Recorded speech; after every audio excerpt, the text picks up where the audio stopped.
Hello, everybody. You are tuned into another episode of Catalyzing Conversations, part of the Catalyzing the Future series of events and micro workshop training. And I'm Todd Nielsen. I'm here with the founder of the Catalyzing the Future event, Mr. Sai Alhir. Sai, so good to see you again, my friend. Likewise, always a pleasure being with you, good man. Thank you. So the purpose of these events, these conversations, is to really kind of enrich our thinking about ways in which we can plan and think about the future using a variety of different methods, thoughts, modes of considering ways to build an organization, ways to build ourselves, if you will. And Sai, you and I have been on this journey together now for a little while. So. That we have, and we learn something new every day, and meet new and interesting people every day, and it continues to flourish. We'll put it that way. That we do. So before we kind of get underway with our guest today, who I'm really excited to bring aboard, just a reminder to everybody who's tuning in, whether you see this on YouTube or on Facebook Live, we do encourage you to jump in with comments, questions, ideas. Also, hope that you share this if you find this valuable with other colleagues, and please do like our Facebook page and follow us on YouTube by clicking the bell down below to be sure that you get notifications for every new catalyzing conversation that comes up, because we do have a lot of them in the backlog now, and there are sure to be more in the future. So. That being said, one more quick plug before we bring our guest on today. Sai, you want to talk a little bit about the upcoming event we have on December the 9th?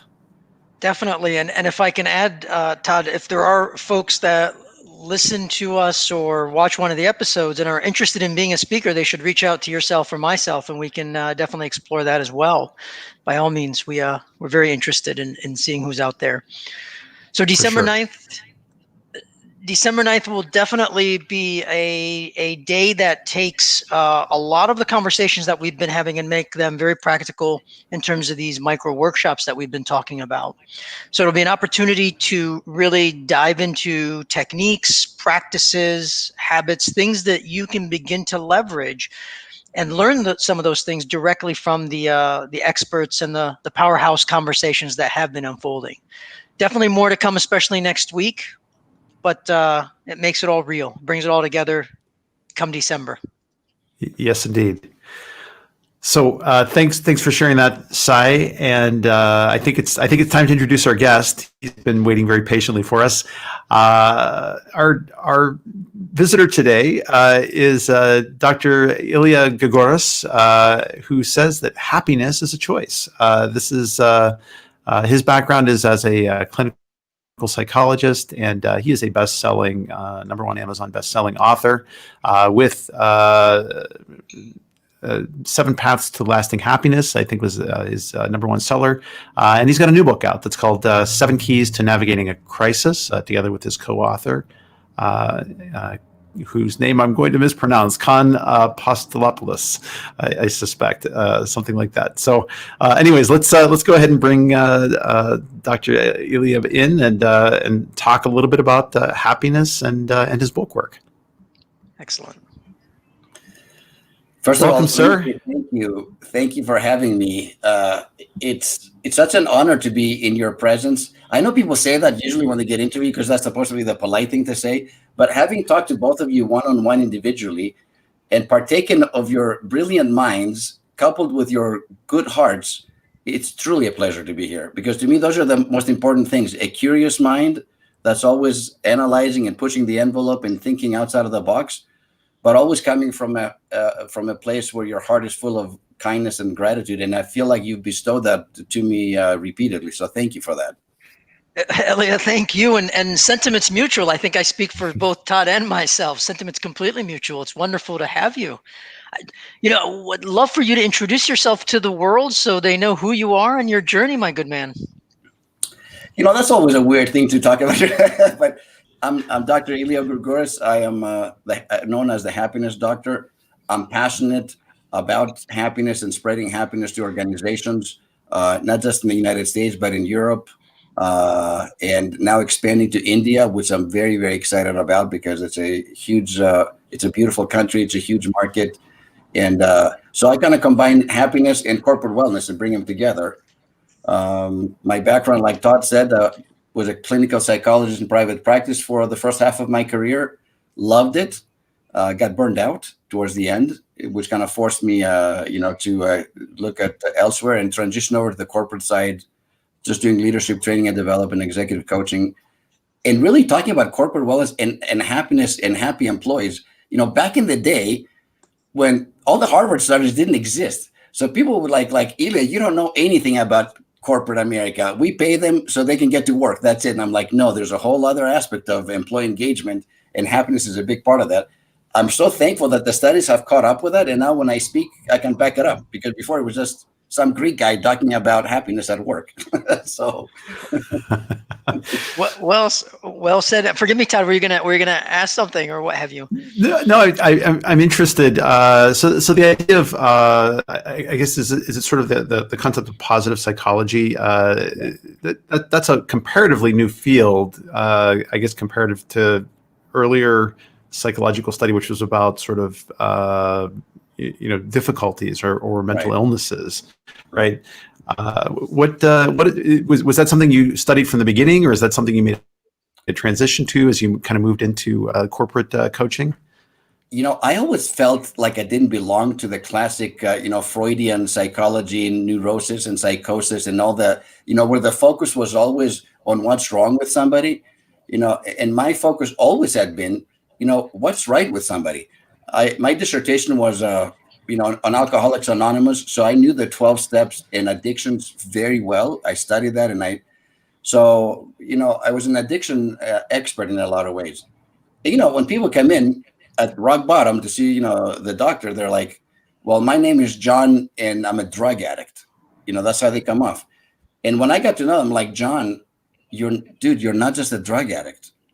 You're like a husband and a father and a brother and a son and a nephew and a cousin, and you do your work, and you have a good heart, and you try to do your best. Yes, you have, I get it, you have a weakness, no question about it, an addiction, but don't let yourself be defined by that one thing, because you're so much more than that, because I believe in the whole mind, body, spirit connection, right? So, and I try to convey to my clients, basically, and I know this is a gift, I've had it since I was young, to see the potential in another human being and then get them to see it. Because if they can't see it themselves, somebody from the outside has to say, look, take a look at this aspect of your life.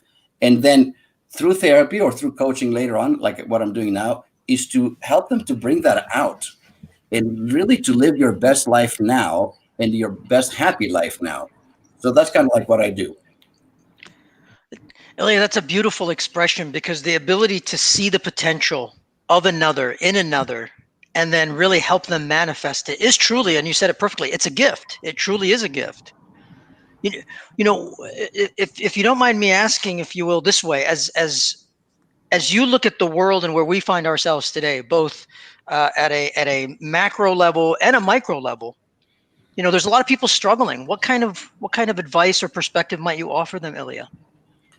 So first of all, I'm an optimist by nature, so I see the glass as half full. Sometimes if I'm in a good mood, the glass is overflowing and you can barely drink it all, you know what I mean?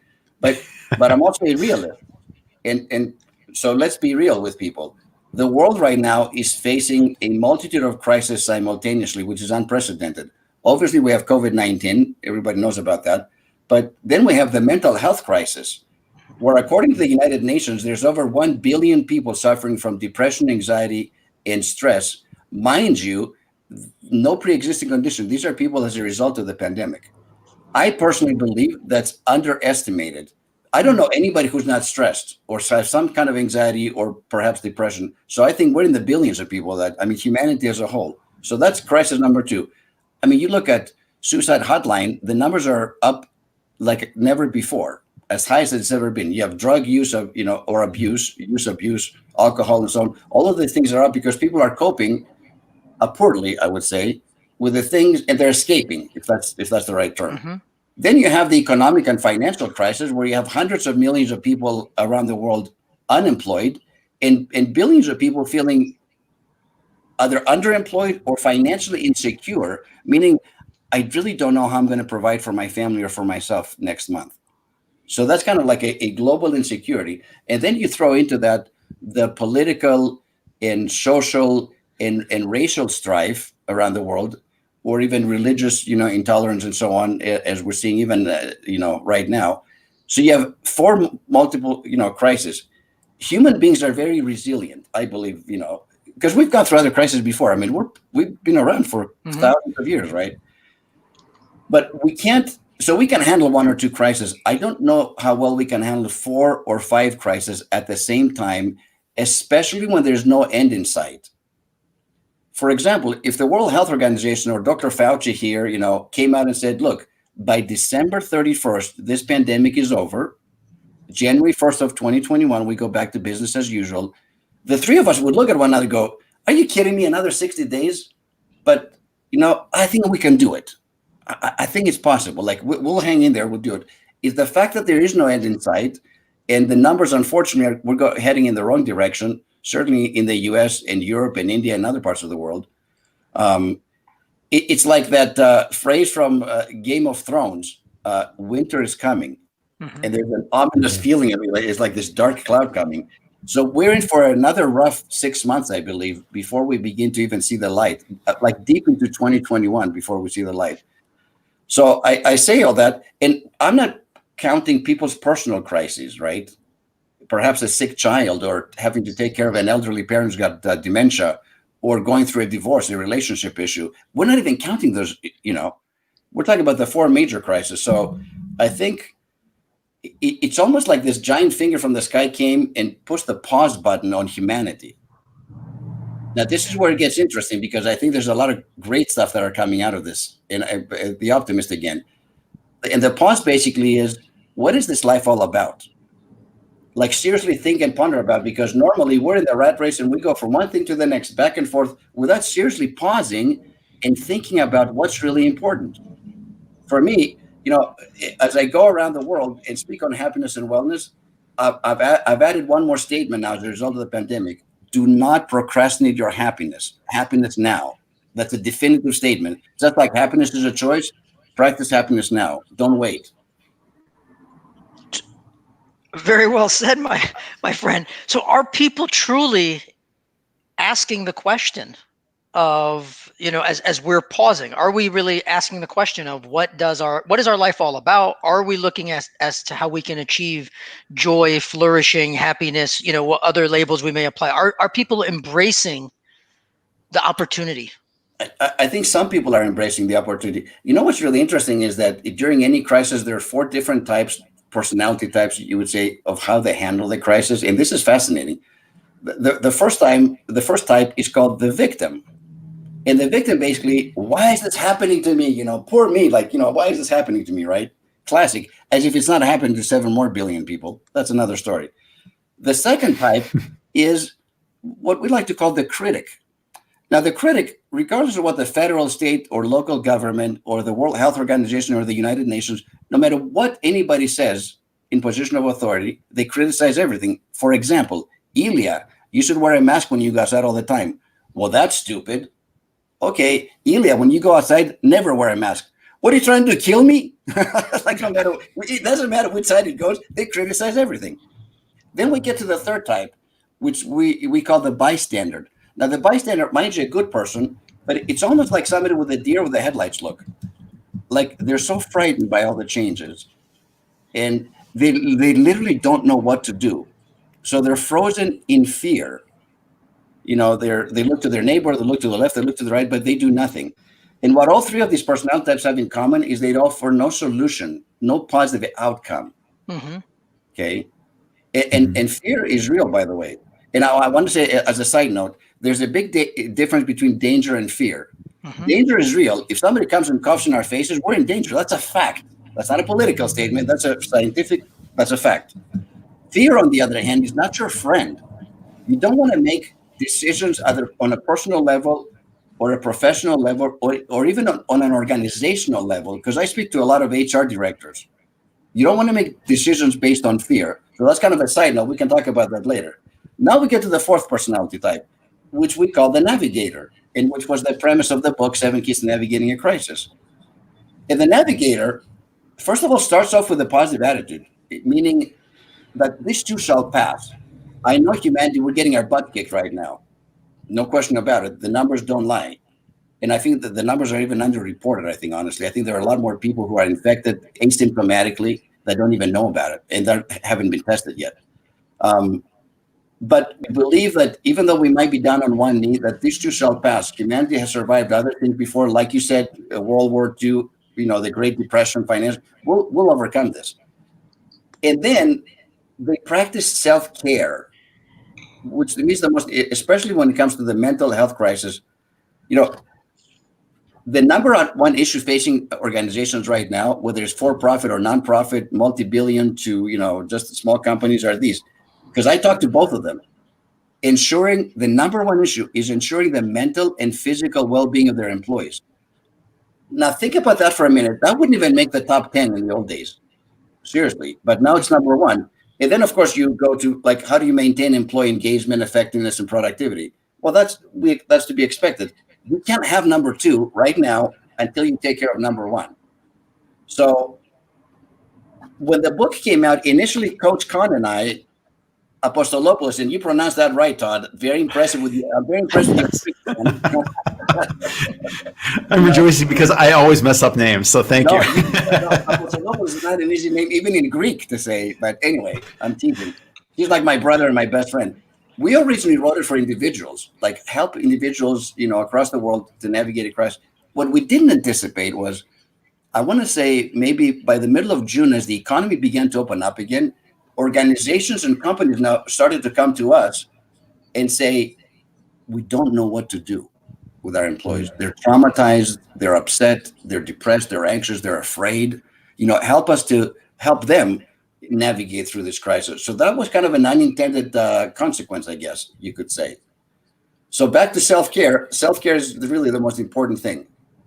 And, we created a kind of like a personal health assessment that looks at your physical, your mental, emotional, and spiritual self and see how well you're doing. A couple of days ago, I spoke with the CEO of several hospitals in India. Fantastic leader and lady, by the way. I mean,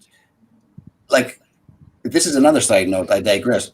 But the countries that have done the best, dealing with this pandemic are all led by women. I'm telling you, women leaders are the best. And she's one of them. And she specifically says, I want to know how my employees are doing, my doctors, my nurses, even the staff that cleans the rooms, like everybody. And I told her about this, assessment. And she goes, I would love for everyone to take it. I really want some data to know how are they doing. And so I'm going to be working with her in all her hospitals, basically, to help them. First of all, let's gather the data. Instead of having Dr. Ilya, let me give you something and see if it sticks to the wall. Let's find that first. Maybe they are doing better than we think in some area. Gather the data, analyze it, give it back to the CEO, and then we can decide the next steps. And she was so excited about it. And I am too, because I love working with people that are so evolved. She's the ideal CEO. I'm telling you, the ideal leader, compassionate, kind. She's like, how can they know that I love them? I'm like, what CEO talks like that? Who says that? That is amazing. Yeah, absolutely. It's amazing. And she goes, how could I said, the fact that you're even saying that, I'm sure they already know that you love them. The fact that you actually verbalize that out loud, I mean, it just blew me wow. Can I clone you and bring you to the United States and then and have you teach some courses on leadership? Amazing lady. Yeah. That ability to express our care for others, it is something that's been missing. I think some leaders have felt afraid to express themselves in front of employees. Even in some of the client relationships and things that I've had, I'll just outright say to a client, it's like I really do love you, and I want the best, for you, and I want the best outcome for you possible. I feel like the world would be a little bit better if we shared those sentiments a bit more often with each other. I mean, I couldn't agree with you more. Now more than ever, vulnerability, transparency, right? Compassion, and then self-compassion, of course, because that's part of the self-care. the thing is that as our stress level has increased because of the pandemic and all the other crises that we're going to, we can't continue to do things like we used to do before and expect to have the same successful results we had before. I know this is a silly example and a personal example. Before the pandemic, I used to walk like 3 times a week for like 3 miles, every time for an hour because I had to, because I'm getting older. I got gray hair, so I got to keep up. But as my own stress level increased for my family, in my sphere of influence, and my clients and so on, I realized that's not enough. So now I walk every single day since April. I haven't missed it seriously, every single day, 7 days a week, because I want to, because I've recognized how good it makes me feel to be outside, blue skies, fresh air, listen to the birds. And I don't always take my phone with me. So, I mean, sometimes I do because I'm kind of addicted to this, but sometimes I don't.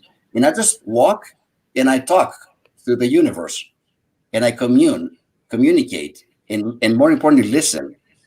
Because that's the second key to navigating crisis is be aware, listen to your inner wisdom and to your intuition. There's so much wisdom there. Or if you're a spiritual person, listen to God or listen to, the divine, however you want to phrase it. That voice is very powerful, especially during a crisis, but we must get quiet because we're surrounded by noise, right? So you have to get quiet for that. And then, we move on to flexibility. I believe flexibility and adaptability right now are so crucial to being successful. I use the analogy of the oak tree and the palm tree. So the oak tree, as you know, is this massive tree. Like it's huge, like it's strong. It's been around for 100 years, tall. I mean, it's just giant trees, right? But at the peak of the storm, when the ground gets saturated enough and there's enough wind, what happens to oak trees? Whether it's a hurricane on this side of the Atlantic or a cyclone in the other part of the world, they come crashing down on people, on cars or homes, because they come crashing down, even though it was the most powerful thing. Now, on the flip side, the palm tree is a relatively thin tree, right? I mean, it's beautiful. It goes up at the peak of the storm. And I want you to think about the storms of life now. At the peak of the storm, it bends and it bends, sometimes parallel to the ground even. But guess what? When the storms pass and the sun comes out again, it rises up again. And it's even stronger than it was before, but because during the storm, it was flexible enough and it went deeper into the ground and its roots were even more stable. So I'm asking everyone listening to be a palm tree, not an oak tree. In real life, what does an oak tree sound like? Well, that's the way things are done around here. I've always been this way. I'm not changing for anything. That's who I am. Live with it. Well, guess what? That doesn't work anymore because we're living in unprecedented times. And if you're a sports fan, I want you to think about this. Before any game, elite athletes, professional athletes getting paid millions of dollars a year to play a sport, they're out on the field. What do they do before the game starts? They stretch so they can be more flexible, because if they don't, they're going to pull a hamstring and get injured, right? Their muscle will snap. So I'm asking you again to think about how can you become a palm tree and be flexible, even though it might be outside of your comfort zone. I'm not saying it's easy. Like, none of these things are not easy. I'm just saying that it's necessary, okay? So Ilya, you mentioned 3 key words. I'm gonna kind of ask your perspective on them very deliberately, if you will. You mentioned learning, growing, and evolving. As you look across the landscape, are people doing it? Are they truly learning, growing, and evolving in anticipation of whatever the future may hold? I think the beauty of the pandemic is it has forced all of us to be inside and be on Zoom calls or be on Skype or LinkedIn and in webinars and connecting with people like yourself. Like we wouldn't have met normally. Normally, none of us would have been. And I'm grateful for that, because every time you meet somebody, you have the opportunity to learn from them, right? And also to share your own knowledge. To me, when it comes to learning, I kind of go back to a quote by Michelangelo. At the end of his life, by the way, this wasn't early on, after he had done everything. Basically, he and Leonardo da Vinci are the Renaissance. They asked him, Master, tell us something that you know, basically something wise. You know what he answered?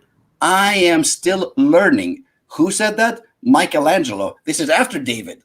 Mm-hmm. So to me, if Michelangelo says that, well, what the heck? Like, we're all here. We're supposed to learn and grow and it's exciting to learn new things. What I love about catalyzing the future, because I listened to your program, the one you had last month, and it kind of it twisted my brain a little bit. You guys kind of, like your guests that you had on, phenomenal guests. It really just tweaked my curiosity. Like I want to learn more about. I want to know more about what these guys are doing, what Cy and Todd are doing, because this is pretty amazing. You see a lot of so-called experts out there who basically borrow or other thing people have said. They put a little makeup on it, just like that, and then they present it, and they really don't know anything. What you guys and your guests have brought are challenging the norm and expanding consciousness, and that's beautiful. Like, to me, it just speaks to me. I don't know what to tell you. Just it's challenging. Like, I want to get off the phone or the Zoom call or whatever and say, I really need to think about what Cy said. I may not fully get it exactly. It's kind of like in my head, bouncing back and forth, the neurons. I like it. I just don't want to understand more. Like I asked you when we talked, I said, what is anti-fragility? Like I couldn't quite conceptualize what that was. And you explained it beautifully. And I'm like, yes, wow, that's right. So it's great to learn. If you're not learning in life, you're missing out. You're going to make me cry, Elliot. So much gratitude for your kind words about the event, and I know we tried to pour ourselves into creating something that was going to be useful for people. So thank you for that. That's very kind. But it's true, though. I mean, it's true. It's one thing. I mean, I get invited to stuff all the time, and I have a little bit of ADD. So if I'm not stimulated, I start playing with my phone, honestly. I mean, I know it's terrible, it's disrespectful to the speaker, but I can't, if my attention doesn't last that long. I was mesmerized by your speakers. And unfortunately, because Andy Simon invited me at the last minute, I had other things that I had to do, so I was bouncing in and out, so I missed some of that. But what I heard was very stimulating and important, I think, for people to consider. Deep gratitude, Ilya. Thank you. Thank you so much. I'm mindful of, if I could go back for a second, you talked about sort of the 4 personality types, and those who are reacting to the crisis situation, and I'm mindful that 75% of those profiles are problematic, and so I'm kind of trying to put that together with the idea of being open to learning and growth. And how can you learn and grow if you're sort of in one of those 3 modes of victim, critic, or bystander? How do you pull somebody out of that mode where they're not self-identifying or they're just simply not in that category? What do you do? Well, first of all, this is almost like a soft pitch you just threw me. I'm just about to hit a home run with it, because we didn't talk about this before. If you guys are listening, this is not the setup. This is a genuine question. The idea of how human beings behave and think is that all 4 of those types exist within each human being. It's not like Ilya is the navigator, you guys are a bunch of losers. No, Ilya is the victim and the critic and the bystander and the navigator.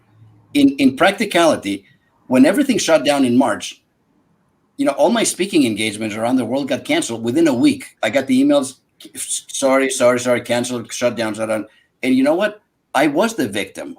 Like, I was like, why is this happening to me? I was supposed to speak in Barcelona in October, which is true. I still did it, but it was right here from my office. Not the same as traveling to Barcelona, obviously. And I had the bystander, like, I don't know what to do. Like, what am I going to do now? Like, everything shut down, all the engagements, right? And have I been critical of some of the things the government have done? You're darn right I have. And rightly so, I think, sometimes. However, you don't want to be a victim or even a critic for too long. Like, if I criticize the government for 2 months, that doesn't change anything other than it robs me of my own personal happiness and wellness. If you want to criticize, do it for half an hour, get it out of your system, vent, and then shift or pivot to the navigator mode. If you want to feel sorry for yourself and be down, that's human nature. We all do it, but don't stay there. Do it for a couple of hours. Give yourself a break. Like, whatever. Poor me, I feel so bad. But don't stay there. Navigate. This book, by the way, came as a result of Con and I navigating. Like, honestly, there were no plans to write a book this year from either one of us. None.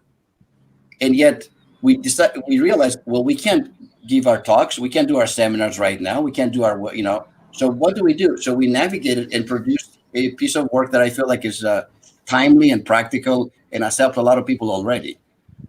So that's what a navigation looks like. It's not like you're not the victim or bystander or critic. You don't want to live there or stay there. Do it for a couple of hours and then shift consciously and mindfully. Mm-hmm.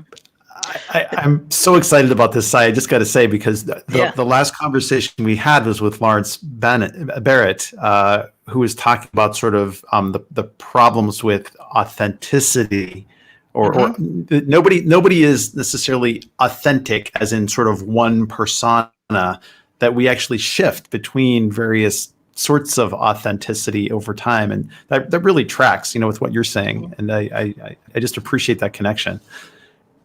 Most definitely. To add to that, Todd, Eli, I want to ask very specifically, because I think the kind of the line of exactly as you said, Todd, the line of questioning and exploration it's connected, if you will. If someone is challenged with shifting, because I would claim, Eli, you have it naturally within you, deep within your soul, to shift and pivot, and it manifests when crisis occurs and you're confronted with it. But a lot of people, it's there, but it has to be activated. What can you share with us in terms of helping each other activate that within ourselves? I think the first thing really is awareness. I think some people don't even know that they're playing the victim role when they're doing it. So part of the education aspect of it and the learning is that, look, these are the 4 types. Where are you right now? Like today, right this minute as we're talking. And once you identify that, do you want to stay there? Now, if you're in one of the first 3, I'm sure the answer is no. And then, of course, is, okay, do you want to become a navigator? And the answer, I hope, that would be yes. And it's like, okay, this is how you do it. So the how you do it part, in essence, is number 1, learn how to take care of yourself, like physically, emotionally, mentally, and spiritually, in order to deal with the crises that we're facing right now, or even the next normal. I don't really like the term new normal, because I'm more interested in the next normal, in the future. Like, where are we going to be 6 months from now or a year from now? How is our lives or society going to change as a result of all these events that are taking place, right? So you have to anticipate the future and be curious about it. So becoming aware, self-care, flexibility and adaptability. Because if I stay stuck in one of those first 3 roles, that means I'm not being flexible and I'm not adapting. Well, I don't know how to navigate. Trust me, I didn't know how to write a book in 45 days either. Yeah. Like, my first book took 3 years to write. So when I got the message, you got to get this book out in 45 days, I'm like, this is crazy. And of course I had my partner to write it with, but it was a paradigm shift.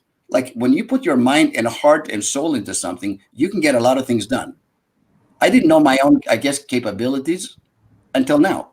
Like, now with the 3rd book coming out, I know I can knock it out in less than 3 years. Probably not 45 days again, but you know what I mean? Like, but I have to shift into the uncomfortable space of, I don't know how this is going to work out, but I know we got to get it out soon.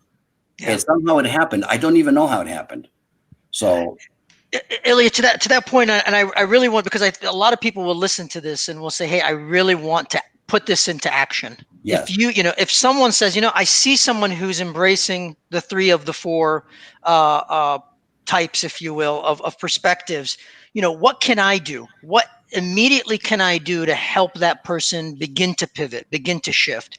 Because it's readily easy to say, respectfully, Todd, I think you should be more aware, but that might not land, right? So what can we do? What wisdom do you have to offer us in terms of, hey, if you see someone in that space, these are some of the things to go ahead and to provoke them out of that space? Absolutely. And, we would shift to the 5th key to navigate a crisis, which is taking initiative. Mm-hmm. So listen, in the end, it doesn't matter what we know. What matters is what we do with what we know. Yeah. So it's shifting into action. Like, we can read the top 10 books on how to be happy in life, highlight them and underline them to death. And then when we're done, what do? We put them up on the bookshelf, never to be read again, by the way. Yeah. And what happens as a result of that? We know more about happiness. We're still in the same state we were before. I personally think we're more frustrated now because we have more knowledge. That's why I say that knowledge without application is just education. And although education is good, it's not enough. What will you do about it? So I would challenge somebody to say, you're in the victim mode, or you're in the critic, but you've been a critic for like 90 days now. Like, what has that gotten you? What is the outcome? I mean, I know you spew things out on social media day in and day out and all that stuff. How are you better off than you were 90 days ago? No. Okay. So do you want to stay there for another 90 days? I always project to the future. Where do you want to be? So if you're miserable now, you want to do this for another 90 days? No, not really. How about 60 days? No, that's it. How about 30 days? No. How about for one more week? Do you want to be miserable for one more week? Well, no, I don't want to be. Okay, so then what will you do today? Bring it back into personal responsibility, right? Because successful people have the same issues that the rest of us do, but they do three things differently. And this is important. Number one, they own their mistakes. Like, this is on me, personal responsibility. Nobody put a gun to my head to do this. I'm the one that decided to be a victim for a month. That's on me. Number two, they learn from it. You know, what is the lesson here for me to learn? And number three, and honestly, I think this is even, to me personally, more important than the first two, is they have the ability to let it go. Mm-hmm. In other words, I'm not going to bring all this. 2020 has been a crappy year for most of us. I'm not bringing that into 2021.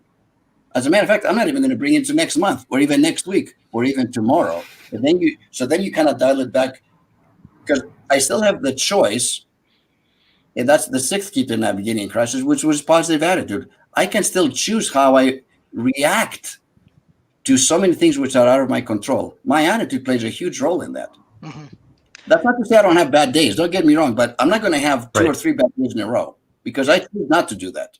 Yeah, that's beautifully said, because I think you to me, you really hit the core of it. Do something. Do something to get yourself out of it. And it could be, exactly to your point, Elia, it could be taking a walk tomorrow just to provoke yourself to get out of it. So those micro interventions, self-interventions, can go such a long ways that I think, quite honestly, a lot of people discount them. Yeah, I mean, and get a good night's sleep. I give myself permission to take a nap in the middle of the day. In the old days, that'd be, well, that's unproductive. You know what? If my body's calling me to take a nap, I'm going to be much more effective when I wake up in 45 minutes than I am if I stay here and grind it out. You know, the other specific thing, I made a decision back in March to unplug from the news. And I'm talking about, that doesn't mean I'm not informed. I read the news from sources that I trusted before. So I'm very aware of what's happening every single day. I'm tuned into what's happening locally, nationally, and internationally. However, I am not going to watch television and watch this 24/7 breaking news. No, nothing is breaking news 24/7. That's a fallacy. They play the sound behind and the music and the ominous and the darkness and all that stuff. I don't need that kind of toxicity in my life or in my home. So that's a healthy boundary for me. I haven't really watched the news, honestly, in 6 or 9 months, but I'm informed. It's not like I'm an ostrich with my head in the sand. I know what's happening. I just choose not to inundate myself with all that negativity. I don't need it. Mm-hmm. That is a practical thing to do, right? I control the remote control of my television. I do. Yeah. That is so well said, because it's a great specific example of a small behavior you can change that can make a big difference. I'm reminded of I don't know if you've run into BJ Fogg, the psychologist. I think he's out of Stanford, but he talks about creating micro behaviors. Right. Sort of, I think he calls it tiny habits, right? And it's all about sort of changing your behavior over time by pairing some new habit with something that you do all the time, and it can be a small thing, but it's changing those changing course over time, and we're it comes together for me as you speak about this, as it is about the small changes that we make in our lives that help us to reconstruct who we are and come back together as hopefully a better person through it. So thank you for that. You're welcome. And something else that's very specific, which I think this pandemic and all the other crises have allowed us, if we have to live mindfully, number one, not just exist. So in the middle of this pandemic, I went to Greece actually for 7 weeks by myself, not my wife, not the kids, by myself, because I got a Greek passport. Finally, I could travel. And for 7 weeks, you guys, and I think I shared this with you, I didn't watch any television, no Netflix, and I'm naming all my addictions one by one. My computer time. No, seriously. my computer time was down by 75%, and my phone time was down by 50%. I was at 50%. It's for 7 weeks. People, when I came back to America, said, Ilya, what replaced all that? And I said, you know what replaced it? Good food, healthy food, walking everywhere, not driving, swimming twice a day, basking in the sun, but really more importantly, connecting with people, real connections, having deep conversations, laughing from the heart like a little kid, basically, and rejuvenating and recharging my batteries. I came back, I'm ready to conquer the world now because my batteries are completely full. And because I realized those connections with people, and some of them I've known for 50 years, since I was a little boy, deep connections, loving, that's what life is all about. It's connecting with other people. Now, some people have said, well, Ilya, during the pandemic, how do you do that? Because we can't social distancing. First of all, that's the wrong terminology. Somebody came up with social distancing back in March, and it got adapted by social media and the media in general and created a statement. That's completely false. It's physical distancing. We need more social connection than ever, right? Because loneliness is at an all-time high. Suicides are high because people are. So how does that happen? It happens like the three of us doing it right now. We reach out through webinars or Zoom or whatever, and we connect and we talk to people and we share ideas. The extra credit, of course, is if you hear the voice, and I really need to reach out to Todd, I'm going to do it without even asking why I need to reach out to Todd or to Sai or to some friend like 10,000 miles away on the other side of the globe, which I've done repeatedly because I listen to that voice a lot. What is the worst thing that somebody can say? Ilya, why are you calling me? It's midnight here. That's the worst thing that they could tell you. More likely than not, and that's been my experience repeatedly, is, well, it's kind of interesting that you're calling me right now. I'm really struggling. I'm kind of going through a tough time. I'm alone. I'm isolated. I had one friend of mine that I did that to in Greece, PhD from USC, actually professor in the university in Athens. I had the prompting. I called her up, and she told me the following. She said, and we've been friends for 40 years. She said, it's funny you should call me. I'm in my apartment, and I haven't seen another human being or touched anyone for 14 days. Has that ever happened to you, Ilya? And I had to think to myself, I'm like, I don't think that's ever happened to me in my life. I don't think so. And she goes, I have pretty severe asthma. I can't be around my kids. I can't be around anyone for at least another 40, 45 days until things ease up. And she goes, I'm so thankful that you called me. And I said, you know what, Helen, I'll call you every week from now on. And I have. And slowly but surely, she started getting better, started going outside and all that stuff. But I don't need to ask why I get the prompting to talk to somebody. Just pick up the phone or get on a Zoom call and connect with them. People need connection now more than ever.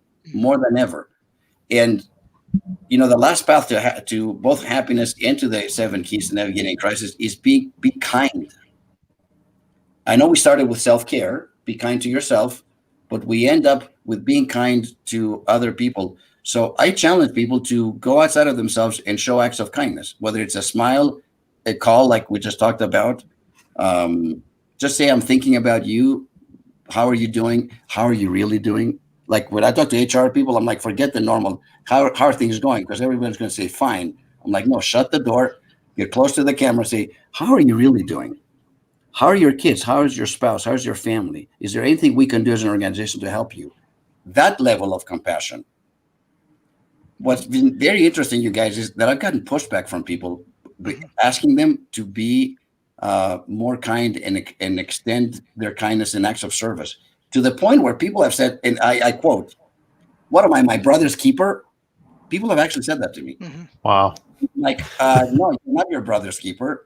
You're your mother's keeper and your sister's keeper and your cousins and the neighbor down the street and the homeless person in some other part of the world. Because in the end, we're all brothers and sisters. And if you can hear the sound of my voice and listen to the three of us now, you're better off than 95% of the people. You understand that?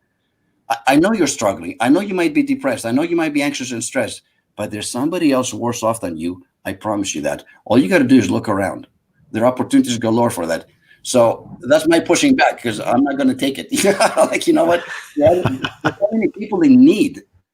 There's so many people who are struggling. So we got to do our part to help them out. And I think that's right. In the process, when you help, I co-host a podcast called The Kindness and Happiness Connection, and there's a direct link. Happy people by nature do acts of service because their batteries are full usually, and they feel good about themselves. On the flip side, when you perform an act of kindness, innately, just human nature makes you feel better. Mm-hmm. So there's a benefit both to the giver and to the receiver. I really do like that so much, and you've got so much wisdom, Ilya. I kind of feel like there are some situations that I've been through in the past couple of years, and one of the lessons that kind of came out for me that I think relates to that being kind to others, piece of it, which is. I think a lot of people are kind, but they don't know how to express it, or they almost need permission, to do it. Like you'll have people that'll say, well, let me know if there's anything I can do for you. Let me know. And you know what, just, to borrow what Sai said earlier, just do it. Just it's not enough to say, let me know, because most people are not going to be that vulnerable and call you up at the end and say, I need your help. So that's why you have to be open. I'm an extrovert, so for me, it's easy to pick up the phone. I've done it my whole life. It's an easy thing to do. But if you're not that way, think about what a gift you might be towards somebody else, right? You might change the trajectory not only of their night, but of their week and perhaps even their life by a simple act of compassion. It doesn't have to be expensive, nor does it have to be time consuming. Sometimes it's truly small acts of kindness make a huge difference. Absolutely. Very well said. And definitively, this is why really on the outset, when COVID hit here in the States, one of the themes and pillars that we have carried all the way through and continue is humanity. Because, well, it boils down to is express that humanity, do something. And that is, and I mean, I'll say Todd specifically, as we did Transcending the Crisis, I juggled a lot. You reached out to me and you said, hey, for this next one, let me express the humanity that exists between us. And it made all the difference, quite honestly. No doubt. I'm with you that humanity first. I know that people are going through a tough time, and I don't want people to misinterpret this, but this is a blessing in disguise, what's happening right now. If we rise to the level and do something different with our lives, we can transform humanity, truly. And I'm not being just an idealist from the 1960s, like a hippie, peace, love, and all that. I see more and more good people doing good things all around us. Mm-hmm. So, and I'm just asking you to join the movement of happiness and wellness and kindness towards it, because in the end, we're all connected. What happens in some other part of the world directly impacts me. Mm-hmm. Believe me, we're all brothers and sisters, and we have to act as a result of that. And do it now. This is not going to last forever. We have to do it now. That's why I say don't procrastinate your happiness. I actually mean that. Like, in 2021, when things get better and the lockdown is off, then I'll be happy. No, start now. You can't say it any better, Ilya. Yes, exactly. I don't know which other better way to kind of move toward closing this conversation down, quite honestly, but you're tremendous. You're absolutely tremendous. I turn it back. Otherwise, I'd continue the conversation. Todd, you're all yours, my good man. I'll be quiet. I feel this is our second conversation, Ilya, and I feel yet again that we could go on for hours like this. You're a good soul. Thank you so much for spending time with us today. Thanks for sharing your ideas with those who watch this in a playback. I hope that the people that need to hear it and get something good out of it. So thank you for being a guest. And Sai, I think we can go ahead and wrap this episode. And just one more reminder to everybody to please subscribe. And if you want to see more high quality, wonderful interviews like this, we are still planning to post these regularly for the foreseeable future. So thanks for joining us. And we look forward to hearing from you and Ilya, having you involved, hopefully with our next event. This has been wonderful. With that being said, I think we're going to go ahead and close out the broadcast, and we will see you again very soon. Thank you for having me, you guys. Thank you. I appreciate it. Thank you. Okay. Thank you. Thank you.